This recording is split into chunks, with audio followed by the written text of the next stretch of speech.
വിശുദ്ധ പൗലോസ് ലീഹ കൊരിന്തോസ്കാർക്ക് എഴുതിയ 1-ാം ലേഖനം 12-ാം അധ്യായം 27-ാം തിരുവചനം. നിങ്ങൾ ക്രിസ്തുവിന്റെ ശരീരവും ഓരോരുത്തരും അതിലെ അവയവങ്ങളുമാണ്.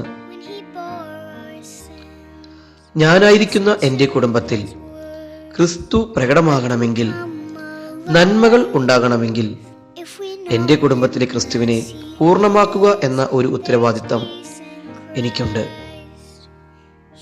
കാരണം ക്രിസ്തു എൻ്റെ കുടുംബത്തിൽ പല അംഗങ്ങളിൽ പല അവയവങ്ങളായി വേർതിരിക്കപ്പെട്ടിരിക്കുന്നു.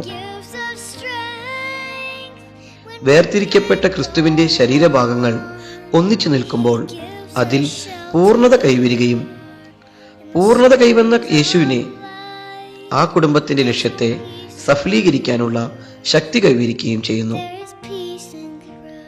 പക്ഷേ ഞാനെന്ന ഭാവം മൂലം ക്രിസ്തു ശരീരത്തോട് ഞാൻ ഒട്ടിച്ചേരാതെ നിൽക്കുമ്പോൾ എൻ്റെ ക്രിസ്തു പല സ്ഥലങ്ങളിലും പ്രവർത്തനരഹിതനായി മാറുന്നു. കൈയാകുന്ന അല്ലെങ്കിൽ കണ്ണാകുന്ന ഞാൻ അതിൻ്റെ പ്രവൃത്തികൾ ഉചിതമായി ചെയ്യാതിരിക്കുമ്പോൾ എൻ്റെ കർത്താവിനെ അതുകൊണ്ട് ചെയ്യാൻ സാധിക്കുന്ന കൃപകളും നന്മകളും എൻ്റെ കുടുംബത്തിൽ, ഞാനായിരിക്കുന്ന സമൂഹത്തിൽ ചെയ്യാൻ സാധിക്കാതെ വരുന്നു.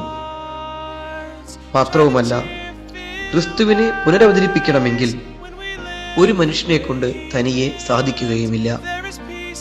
മനുഷ്യ നന്മകളുടെ സാധ്യതകളുടെ പൂർണ്ണതയാണ് യേശു ക്രിസ്തു. ക്രിസ്തുവിന്റെ വിവിധ ഭാവങ്ങൾ വിവിധ വ്യക്തികളിൽ അലിഞ്ഞു ചേർന്നിരിക്കുന്നു. ഒരു വ്യക്തിയിൽ ഉള്ളതാകണമെന്നില്ല മറ്റൊരാളിൽ. എന്നാൽ ഓരോരുത്തരും പ്രകാശമായി ഉൾക്കൊണ്ട ക്രിസ്തുഭാവമാണ് ഓരോ വ്യക്തിയും തൻ്റെ ജീവിതത്തിലൂടെ പ്രകാശിപ്പിക്കേണ്ടത്. എന്നിലൂടെ പ്രകടമാകേണ്ട ക്രിസ്തുഭാവം വികലമാക്കപ്പെടാതിരിക്കാൻ എന്നിൽ നിക്ഷിപ്തമായിരിക്കുന്ന ദൈവകൃപയിൽ ഞാൻ ശ്രദ്ധിക്കേണ്ടിയിരിക്കുന്നു. അപ്പോൾ ഞാനായിരിക്കുന്ന സമൂഹം, എൻ്റെ കുടുംബം ക്രിസ്തു സാരൂപ്യത്തിൽ പുരോഗമിക്കുന്നു. അവികലമായി യേശു ക്രിസ്തുവിനെ പ്രകാശിപ്പിക്കുന്നവരാകാൻ നമുക്ക് ശ്രമിക്കാം. ഇതുതന്നെയല്ലേ യഥാർത്ഥത്തിൽ എൻ്റെ വിളിയും ക്രിസ്തുവാനുകരണവും. കർത്താവായ ഈശോയെ, നിന്റെ ഭൗതിക ശരീരത്തിലെ അവയവമായ ഞാൻ ഈ ദൗത്യം പൂർണ്ണമാക്കാൻ നിന്നിൽ നിന്ന് ശക്തി സ്വീകരിക്കട്ടെ. When there's no peace on earth, there is peace in Christ.